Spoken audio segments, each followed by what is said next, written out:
الحمد لله الذي كتب الآثار ونسخ الأعدال، والقلوب عنده مفضية والسر عنده علانية. الحلال ما أحل والحرام ما حرم، الدين ما شرع والأمر ما قضى، الخلق خلق والعبد عبد وهو الله الرؤوف الرحيم. الحمد لله جل وعلا، وصلى الله تعالى وسلم على النبي المصطفى ورسوله المجتبى وأمينه على وحي السماء، وعلى آله النجبى وأصحابه الأتقياء، ومن بهديهم اهتدى وبآثارهم اكتفى، من المفسرين والمحدثين والفقهاء إلى يوم الجزاء. أما بعد، فقد قال الله جل جلاله: ما كان محمد أبا أحد من رجالكم ولكن رسول الله وخاتم النبيين، وكان الله بكل شيء عليما. وقال النبي صلى الله تعالى عليه وسلم: أنا نبي والآدم بين الماء والطين، أو كما قال. صدق الله مولانا العليم، وصدق رسوله النبي الأمي الكريم، ونحن على ذلك لمن الشاهدين والشاكرين، والحمد لله رب العالمين. میرے بھائیو، ایک اللہ کی ذات ہے جو ابتدا سے پاک ہے، جو انتہا سے پاک ہے۔ اللہ بزرگ و برتر، ازلی ہے، ابدی ہے، جس کی کوئی انتہا کوئی نہیں، جس کی کوئی ابتدا کوئی نہیں۔ حضرت صلی اللہ تعالی علیہ وسلم سے پوچھا گیا: آپ کے رب کا شجرہ کیا ہے؟ کیونکہ عربوں کے ہاں تو شجرہ یاد رکھنے کا بڑا دستور تھا، وہ تو اپنے گھوڑوں کے نسب بھی یاد رکھتے تھے، گھوڑوں کے نسب۔ تو آگے پوچھا: آپ کے رب کا شجرہ کیا ہے؟ تو قرآن آیا: قل هو اللہ احد اللہ الصمد لم یلد ولم یولد ولم یکن له کفوا احد۔ اللہ کا تعارف یہ ہے، وہ اکیلا ہے، احد، ایسا اکیلا جس جیسا دوسرا کوئی نہیں، جو یکتا ہے۔ اللہ الصمد، اسے کسی کی کوئی مجبوری نہیں ہے، کسی کی کوئی ضرورت کوئی نہیں ہے، ساری کائنات اسی کی محتاج ہے، وہ احتیاج سے، مجبوری سے پاک ہے، یہ سمجھ ہے۔ لم یلد ولم یولد، وہ اولاد سے بھی پاک ہے، والدین سے بھی پاک ہے، اولاد کا ہونا بھی کمزوری اور والدین کا ہونا بھی کمزوری، ان دونوں چیزوں سے پاک ہے۔ وَلَمْ يَكُنْ لَهُ كُفُوًا أَحَدٌ، وہ ایسا ہے کہ اس کی ٹکر کا کوئی نہیں ہے۔ یہ 5 صفات ہیں، اور ہمیں قرآن نے عقیدہ بتایا کہ جس ہستی میں، جس ذات میں یہ 5 صفات ہوں، وہ تمہارا معبود ہے، وہ تمہارا رب ہے، وہ تمہارا خالق ہے، وہ تمہارا مالک ہے، اور جس میں ایک صفت بھی کم ہے، وہ معبود بننے کے قابل نہیں۔ تو جب ہم نے نظر دوڑائی، اللہ کی ذات کے علاوہ ایسا کوئی نہیں ہے کہ جس میں یہ 5 صفات ہوں۔ تو ایک اللہ ہی ہے جو ابتدا سے بھی پاک ہے، جو انتہا سے بھی پاک ہے۔ اگر اللہ کے بعد کوئی ہستی ہے، کسی کا نام ہے، کسی کا مقام ہے، تو وہ محمد رسول اللہ صلی اللہ تعالی علیہ وسلم کی ہستی ہے۔ لیکن یہاں فرق سمجھ لینا، ایک محبوب خدا ہے اور ایک خود معبود ہے۔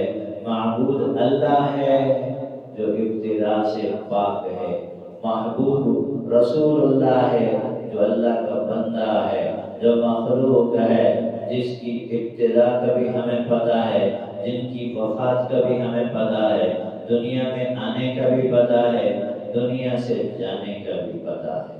اور یہ جو بیچ کی زندگی ہے نا، 23 سالہ نبوت کی 23 سالہ زندگی، یہ زندگی پورے کا پورا دین اسلام ہے، یہ زندگی پورے کا پورا دین محمدی ہے، یہ پورے کی پوری زندگی یہ میرے رب کا مطالبہ ہے، یہ میرے رب کا تقاضا ہے، یہ میرے رب کی پسندیدہ ترین عمل ہے۔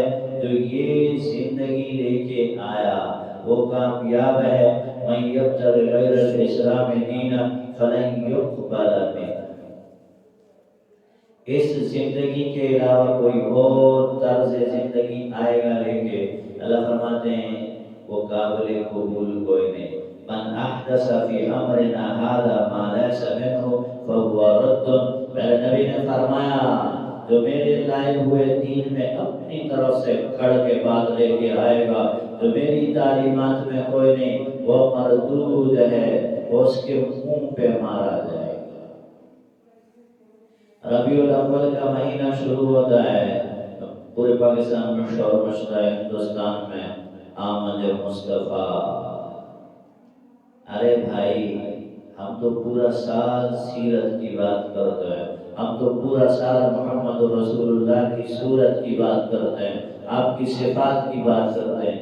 دین اسلام نام ہی یہ ہے کہ میرے نبی کی زندگی من حیث انہ نبی مرسل، اس اعتبار سے کہ وہ اللہ کا بھیجا ہوا پیغمبر ہے، انما بعثت معلما، اس لیے بھیجا کہ دنیا کو اللہ کا دین پڑھاؤں، بعثت لاتمم مکارم الاخلاق، اس لیے بھیجا کہ لوگوں کو بہترین اخلاق کی تعلیم دوں کہ زبردست اخلاق کیا ہے۔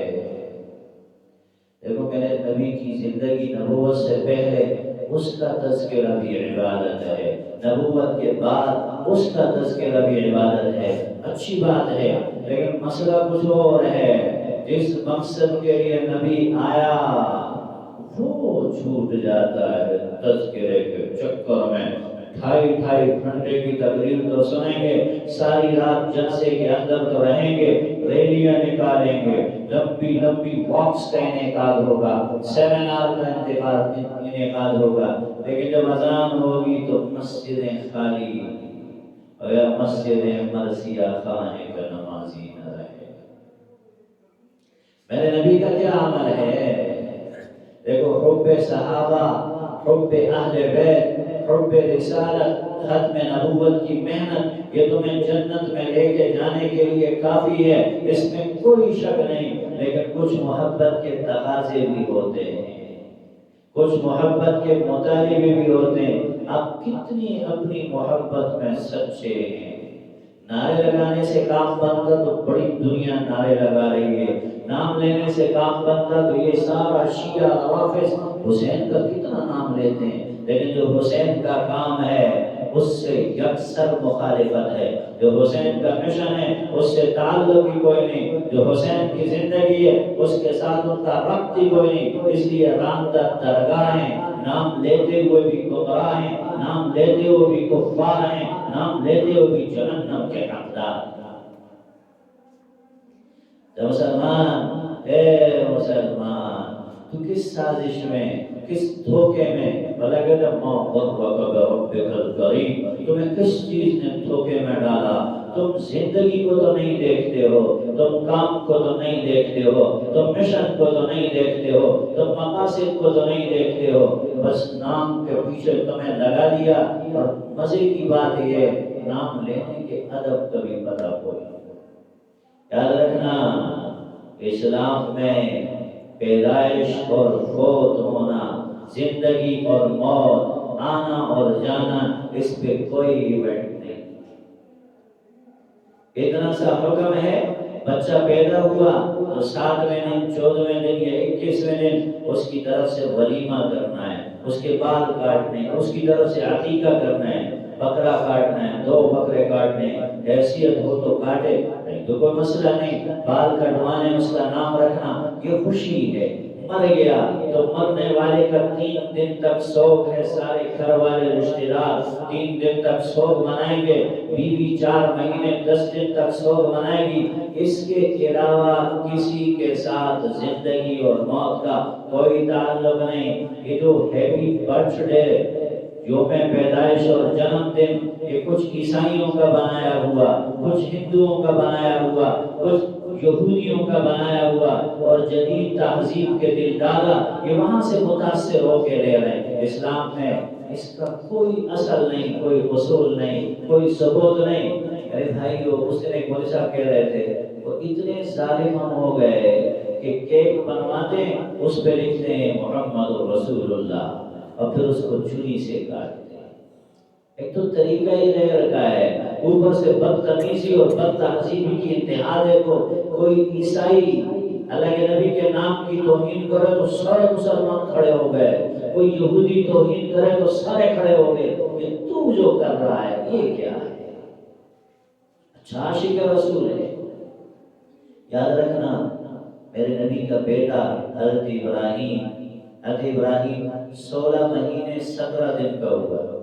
اب ایک آدمی کو بچہ ملا ہے 57-58 سال کی عمر میں، 4 بیٹیوں کے بعد بیٹا ملا ہے، اور عمر بھی ہے 57-58 سال، شادیاں بھی 9-10 کی ہیں۔ ہمارے یہاں تو خلق وہی تو یوم گران دین سے دوری ہے۔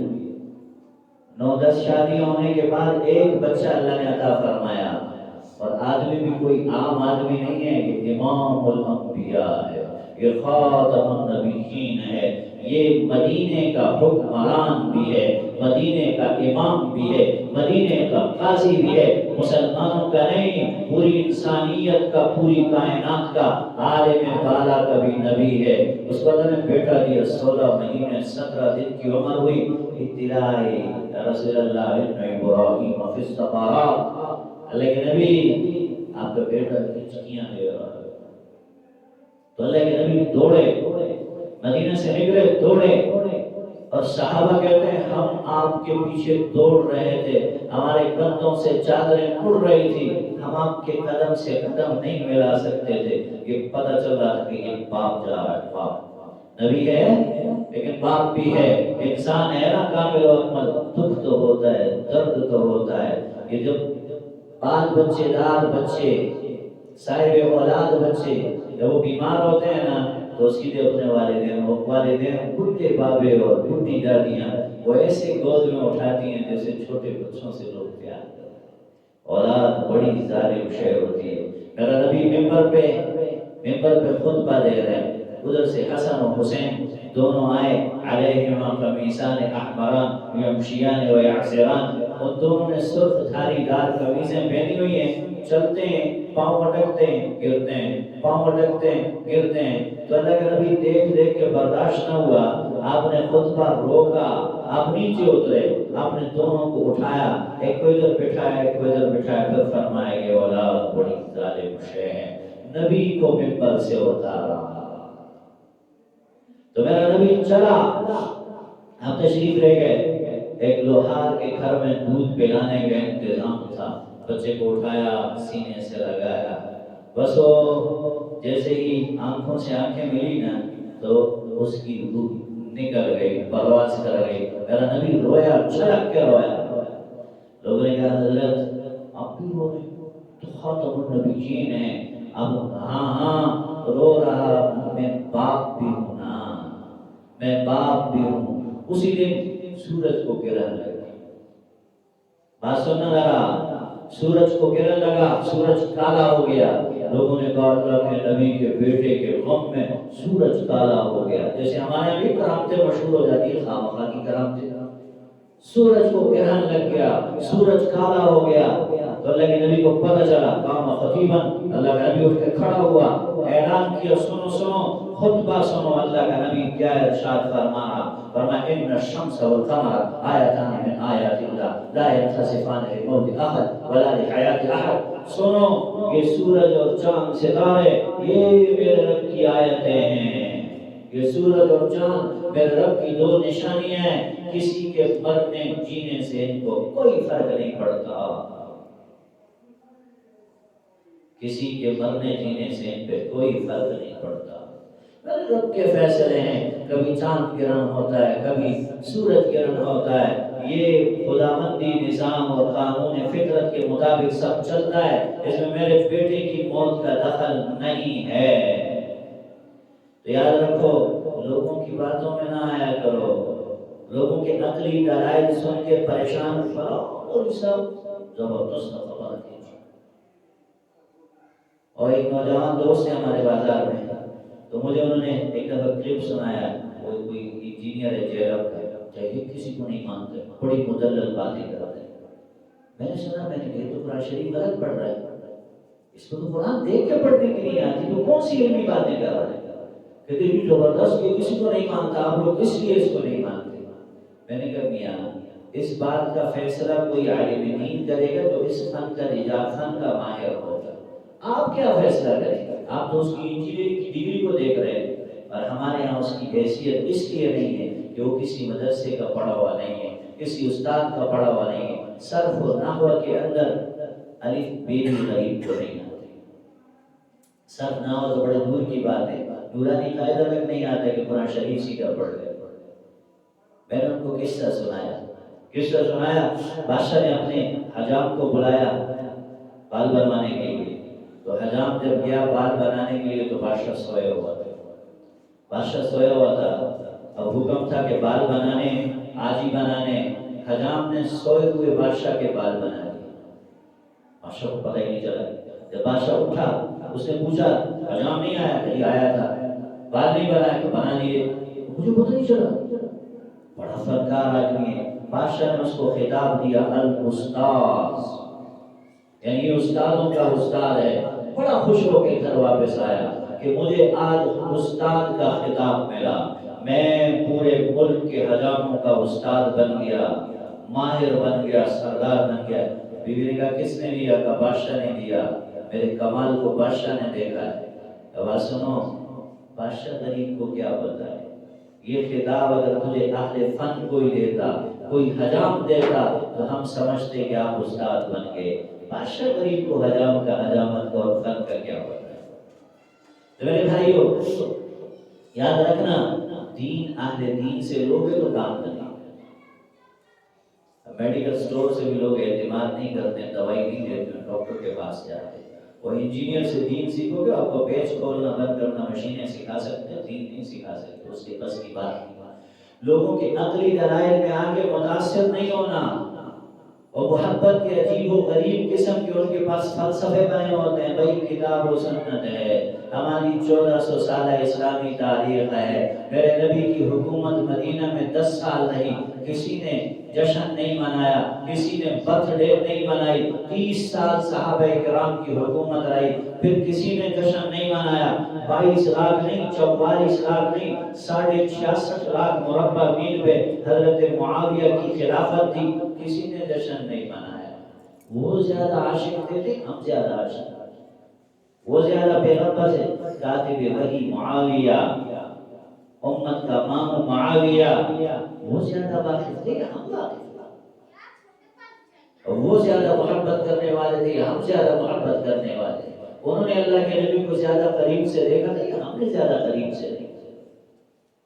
سن 604 ہجری تک پیغمبر کی جشن ولادت کا کہیں کوئی تذکرہ اسلام کی تاریخ میں نہیں ہوتا، کتاب و سنت میں تو ہے نہیں، صحابہ کی زندگی میں تو نام نہیں ہے اس کا، اسلامی تاریخ میں بھی نہیں ہوتا۔ 604 کے بعد یہ بلد ایک دنیا دار فحاش قسم کے بادشاہ نے شروع کیا۔ بھائی اگر کوئی کام دینی امور میں سے ہو اور اس کام کو شروع کرنے والا کوئی محدث ہو، کوئی فقیہ ہو، کوئی مفسر ہو، تو لوگ اعتماد کرتے ہیں کہ اس آدمی کی اپنی تحقیق ہے، دلائل کی بنیاد پہ کام کیا ہے۔ بادشاہوں کا کام تو بڑی بڑی بلڈنگیں بنانا ہے، شہر آباد کرنا ہے، ریاستیں بنانا ہے، ملکوں کو فتح کرنا ہے، یہ بادشاہوں کا کام ہے۔ لیکن دینی امور کے اندر فیصلہ کرنا یہ علماء کا، اہل علم کا، اہل فن کا کام ہے، یہ بادشاہوں کا کام نہیں۔ جب دین بادشاہوں کے ہاتھ میں چڑھا نا، پھر معتزلہ جیسے لوگ وجود میں آئے، پھر امام احمد بن حنبل جیسے لوگوں کو سر عام کوڑے لگے، پھر ان لوگوں کے درس حدیث پہ پابندیاں لگی۔ ایسے ہی ہوتا ہے، اور دین کو ہتھیار بناتے ہیں اہل دین کو دبانے کے لیے. اور پھر شیخ احمد سرندی مجدد الفسانی جیسے لوگوں کو قید و بند کی صعوبتوں سے گزرنا پڑتا ہے. جب بادشاہوں کے ہاتھ کا دین کھلواڑ بنتا ہے تو پھر دین اکبری کا وجود دنیا میں ظاہر ہوتا ہے. تو میرے بھائیوں، دین اہل دین سے لوگوں کے جھوٹ کے دلائل سے متاثر ہونے کی ضرورت نہیں ہے. دین صاف ستھرا ہے، ظاہر باہر ہے. میرے نبی کی زندگی، میرے نبی کی سیرت، میرے نبی کی صورت، آپ کے لائے ہوئے آداب مکمل مدلل مفصل موجود ہیں. پھر یہ انجینئر، پھر یہ بدعتی، پھر یہ من گھڑت کہانیاں سنانے والے اور جھوٹے عقلی دلائل کی بنیاد پہ لوگوں کو متاثر کرنے والے، ان سے متاثر ہونے کی کیا ضرورت ہے؟ ایک اور بات سنو، بعض باتیں تواتر کے ساتھ توارث میں چلی جاتی ہے. بعض چیزیں ہمارے محلوں میں، علاقوں میں، زبانوں میں متواترن ہے، توارثن ہے. ہم نے اپنے بڑوں سے سنا، انہوں نے اپنے بڑوں سے سنا، کبھی کسی نے اس کا انکار نہیں کیا. ہم بچپن سے میری 40-42 سال ہمارے بہت بڑے بزرگ بھی ہیں، ان سے بھی پوچھ لیں، سنتے آئے ہیں 12 وفات. 12 فاتی کی دعا ہے، 12 وفات. ہر علاقے کے لوگ کہتے ہیں 12 وفات، یعنی پیغمبر کی وفات تو مسلم ہے 12 تاریخ. حضرت صلی اللہ علیہ وسلم کا دنیا میں آنے کا دن اس میں اختلاف ہے.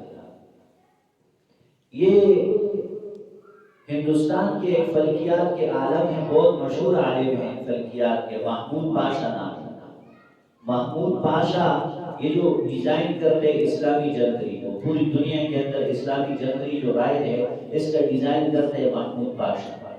محمود پاشا کی تحقیق یہ ہے، یہ بات تو متفق ہے حدیث شریف میں، پیغمبر نے فرمایا کہ میں پیر کے دن پیدا ہوں. یہ طے شدہ ہے، حدیث ناطق ہے، بخاری شریف میں آپ نے فرمایا میں پیر کے دن دنیا میں آیا.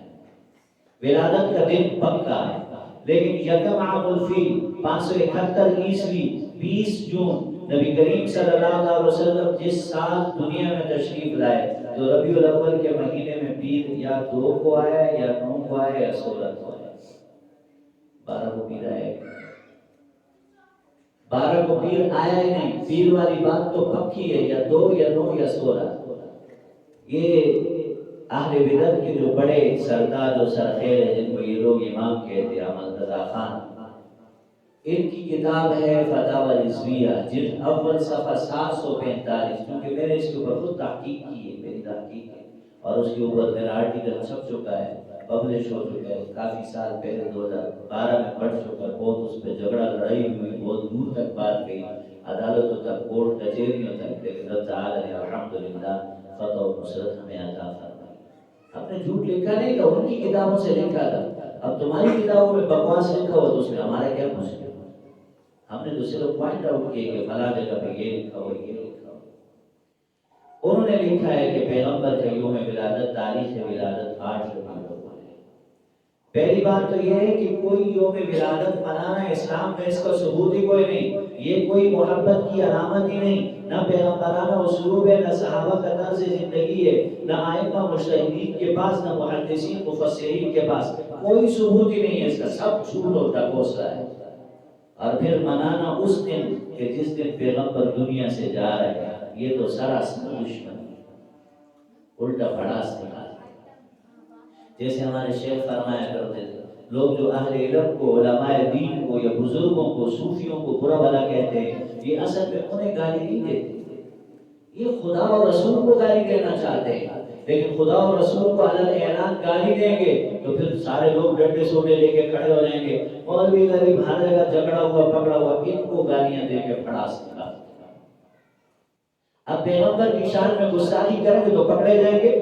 گیا گزرا چلسی بھنگی مسلمان کیوں نہ ہو، جب بات آتی ہے عشق رسول کی، ناموس صحابہ کی، تو کٹنے مرنے کے لیے وہ لوہار کا بیٹا ہو، وہ یونیورسٹی کا اسٹوڈنٹ ہو، یا کسی مدرسے کا طالب علم ہو، غازی خالد جیسا نوجوان خوبصورت چہرے والا، وہ ان خنزیروں کو نیست و نابود کرنے کے لیے کافی ہو جاتا ہے. یہ تو ایسی پاگل امت ہے، عمل میں بے شک کمزور ہوں، لیکن عشق کے وقت، عزت و ناموس کے وقت یہ کامل ہو جاتے ہیں. ان کا ایمان بڑا جوش مانتا ہے. تو میرے بھائیوں، میرے بات تو کچھ اور کرنی تھی، لیکن ہر طرف سے میسیجز آ رہے ہیں مبارک مبارک، کیا مبارک؟ ہمیں ہمارے نبی نے 2 عیدیں دی ہیں۔ پیغمبر تشریف لائے مدینے، آپ نے دیکھا لوگ جشن منا رہے ہیں، نوروز اور مہرجان، یہ ہندوؤں میں ابھی بھی رائج ہے۔ آپ نے فرمایا یہ کیا ہے؟ کہا جی یہ ہمارے کھیل کود کے تماشے کے، پنجاب میں میلے لگتے ہیں سارے، یہ میلوں کے دن ہیں، ہم اس میں میلہ لگاتے ہیں، کھاتے پیتے ہیں، خوش ہوتے ہیں، بڑے کھانے پکاتے ہیں۔ آپ نے فرمایا نہیں، میں تمہیں ان سے بہت اچھے 2 دن بدل کے دے رہا ہوں، یوم الاضحیٰ و یوم الفطر۔ رمضان کے روزے رکھو، اس کی اخیر میں انعام ہے، اور ذی الحج کی 10 تاریخ قربانی کرو، اللہ کی مہمانی کے دن ہیں، ان دنوں میں روزے رکھنا بھی اللہ نے حرام قرار دیا۔ یوم اکلکم و شربکم، تمہارے کھانے پینے کے دن ہیں، ملنے ملانے کے دن ہیں۔ ہمیں تو نبی نے 2 عیدیں دی، اور میرے نبی نے فرمایا جو میرے دین میں اپنی طرف سے کھڑ کے لائے گا، جو اس دین میں ہے ہی نہیں، فَهُوَ رَدٌّ، وہ اس کے منہ پہ مارا جائے گا۔ میں تھوڑی کہہ رہا ہوں، اللہ کا نبی کہہ رہا ہے۔ اس لیے یہ کوئی عشق نہیں ہے، یہ کوئی محبت نہیں ہے، یہ کوئی وارفتگی نہیں ہے۔ ہاں کرنا کیا خاص اس دن میں تو منع ہے، بالکل علماء کہتے ہیں نہیں، جیسے 10 محرم کو منع کرتے ہیں، 9 10 کو روزہ تو رکھو، لیکن کچھ پکا کے تقسیم نہ کرو، کیونکہ اہل بدعت کا اور اہل روافض کا، شیعہ لوگوں کا وہ شعار ہے، اس لیے اس سے منع کرتے ہیں نہ کرنا۔ پیغمبر کا مقام اہل سنت والجماعت کا مذہب ہے کہ آپ کا مقام اضافے کو قبول کرتا ہے۔ جنت الفردوس میں جو سب سے بلند مقام ہے، جس کو مقام وسیلہ کہتے ہیں، وہ اللہ کے نبی کے لیے مخصوص ہے۔ لیکن یاد رکھنا، ایک اللہ ہے جس کا مقام اضافے کو قبول نہیں کرتا، وہاں اضافے کی ضرورت ہی نہیں، اس کو کمی اضافہ لاحق نہیں ہوتا۔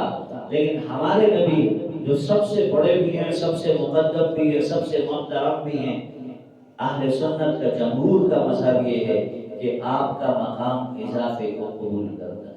کوئی پیغمبر کے لیے ایثار ثواب کرنا چاہتا ہے، آپ کی طرف سے صدقہ خیرات کرنا چاہتا ہے، قرآن شریف آپ کی طرف سے پڑھنا چاہتا ہے، درود شریف پڑھتا ہے، دعائیں کرتا ہے، کرے، لوگوں کو کھلاتا پلاتا ہے، جانور ذبح کرتا ہے، دیگیں چڑھاتا ہے، بالکل کرے، لیکن 12 کو یہ اہل بدعت کا شعار ہے، یہ ان کا طریقہ کار ہے۔ تو ہمیں حکم یہ ہے کہ ہم نے اہل بدعت کی مخالفت کرنا۔ پورا سال سیرت بیان کرتے ہیں میاں، جو نماز کا مسئلہ ہے تو میرے نبی کی سیرت ہے، روزے کا مسئلہ ہے تو میرے نبی کی سیرت ہے، زکوٰۃ کا مسئلہ ہے تو میرے نبی کی سیرت ہے، صدقات کا مسئلہ ہے تو میرے نبی کی سیرت ہے، جہاد بیان کریں تو میرے نبی کی سیرت ہے، تبلیغ بیان کریں تو میرے نبی کی سیرت ہے، اخلاق بیان کریں تو میرے نبی کی سیرت ہے، کردار بیان کریں تو میرے نبی کی سیرت ہے، عبادات بیان کریں یا معاملات بیان کریں، یہ سب سیرت ہے۔ اور سیرت کے حسین لگے ہوتے ہیں، اسی کو سیرت کہتے ہیں۔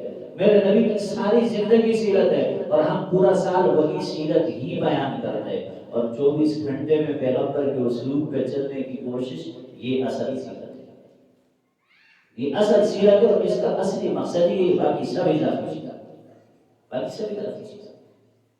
تبھی کسی ایک دن کو مخصوص کر کے پھر اسی دن پروگرام کرنا ہے، سیرت کا جلسہ کرنا ہے، ساری رات جاگنا ہے، تو صبح مولیان مہمانوں بلاشی اخبر مولیان بودی خلق بکور کے پردی سار نہ بان کی جمعہ کے نموزی نہ جمعی سکون۔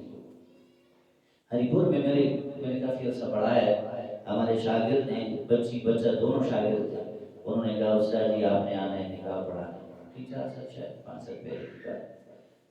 تو ہم نے پروگرام رکھا ہے، علماء کو بلایا ہے، میں گیا، اگرچہ میں ٹھیک بھی نہیں تھا، ان کی محبت تھی، میں چلا گیا، بڑے علماء بلائے ہوئے مسجد میں 100 رات پروگرام۔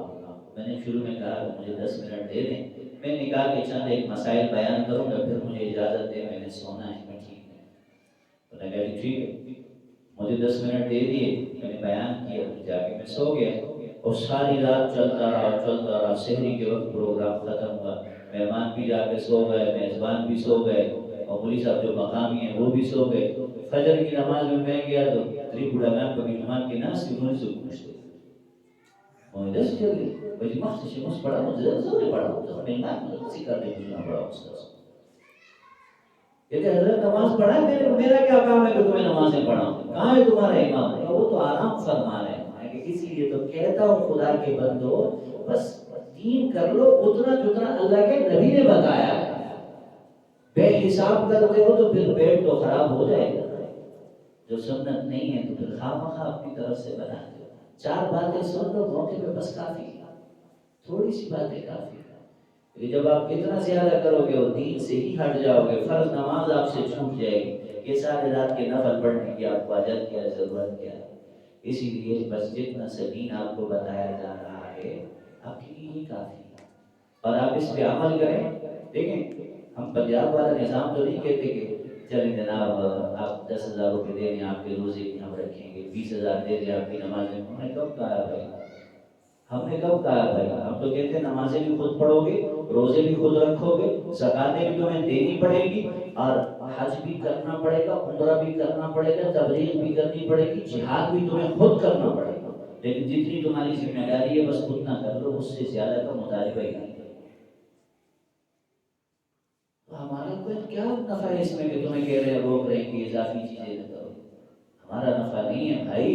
لیکن دیانت یہ ہے دین کی دیانت یہ ہے کہ آپ کو دین صحیح درست اور جتنا آپ پہ لازم ہے بس اتنا بتایا جائے.